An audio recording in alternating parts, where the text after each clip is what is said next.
Hey everyone, today I'm going to do something different than usual.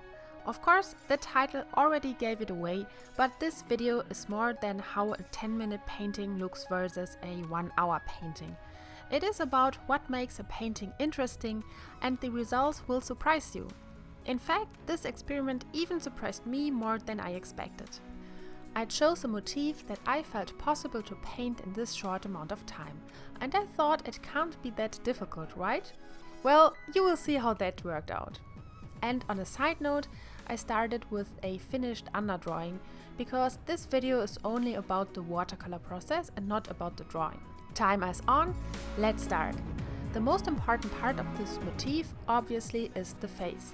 I need to spend most of the time on that, but I also shouldn't forget her intricate hair ornaments as well.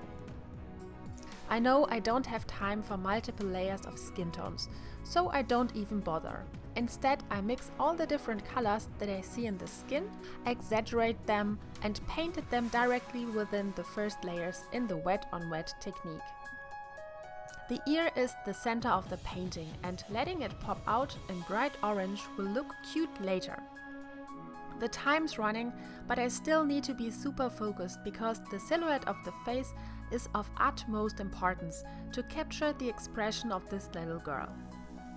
I have a strong temptation to rush in order to finish this portrait within the given time frame, but one wrong brushstroke can ruin the entire piece and I would have to start over again. I added dashes of pink and yellow color to the wet paint and quickly moved on to paint the details of her hair accessories.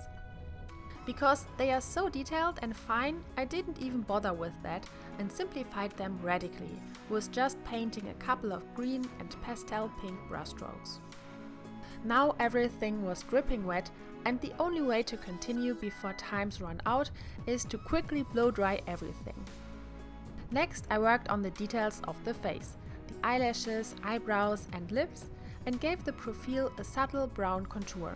This is a little trick to make it appear more detailed than it actually is. I also finished the ear with a second layer of shades and added a contour around it as well. Since every second counts, I jumped back to the lips to add a little correction there, because it wasn't dried moments before and I couldn't do it then. Then I quickly moved on to paint in the hair.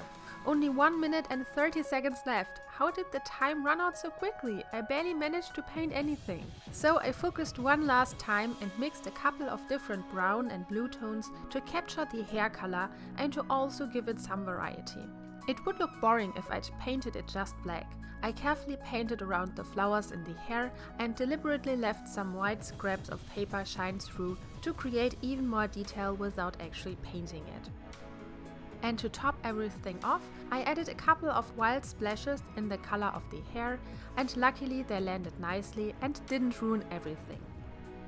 Only 8 seconds left and I made it! Yay!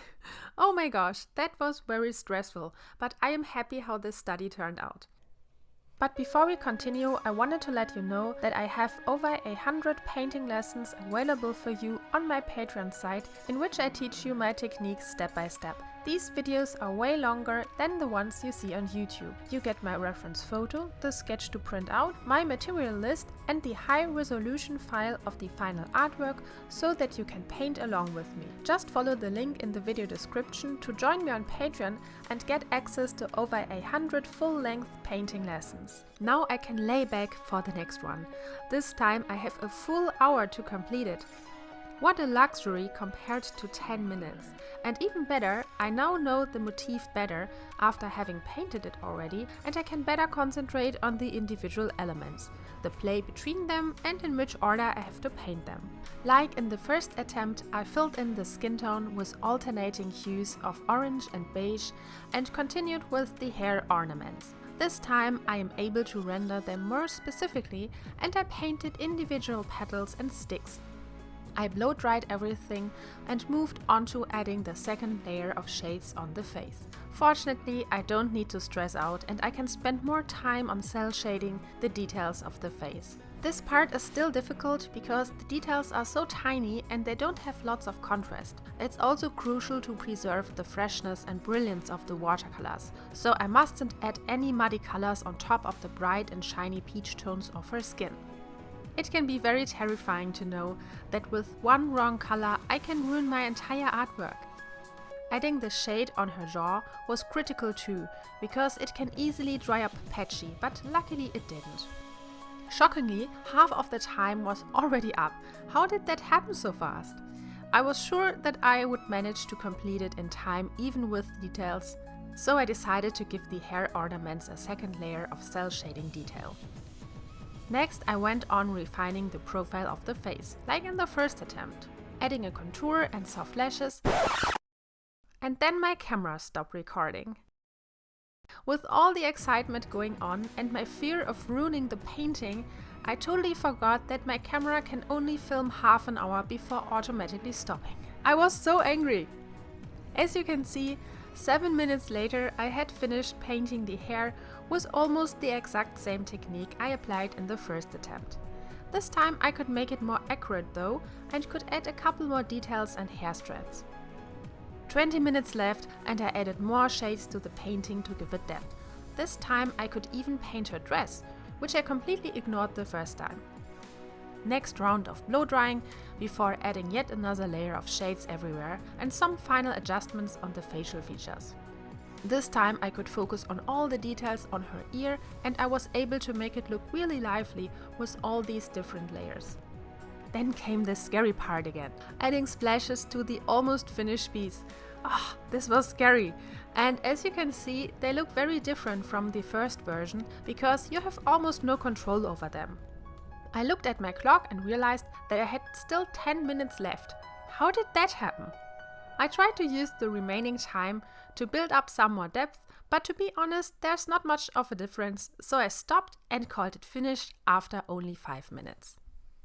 Now let's compare the two. Here we have more details. We have details around the ear, the eyelashes, we have contour, we have more layers of shadow, and we don't have that on the first one. But interestingly, I couldn't really say if I like this one better than this one. So I think both of them are beautiful in their own way, and they also don't look that different from each other, although this took 6 times longer than this one. So why is that? The thing that I wanted to show you with this video is that everything you do in the first minutes of the painting is super important because it will set up the rest of the painting. The elements which makes these paintings interesting, the freshness and the looseness of the paint, the subtle color values. This looks heavier than the left one. Here everything is very light. The color values are close to each other, which creates a softness that the right one doesn't have. There is a focus on just a couple of details, which are the lips, the nose, the lashes, and the top of the ear, which just focus everything on these little details here. On the right we have more details, so the focus is not set on one specific point. The conclusion of the video is that we think we have to put hours in our paintings in order to make good artworks. But in reality, that is not the case. And I personally find this surprising. So for me, this experiment was definitely eye-opening. And I hope you liked the paintings. And if you did, leave a comment, give the video a thumbs up, and subscribe if you haven't already. And I hope I see you in the next one. Bye bye!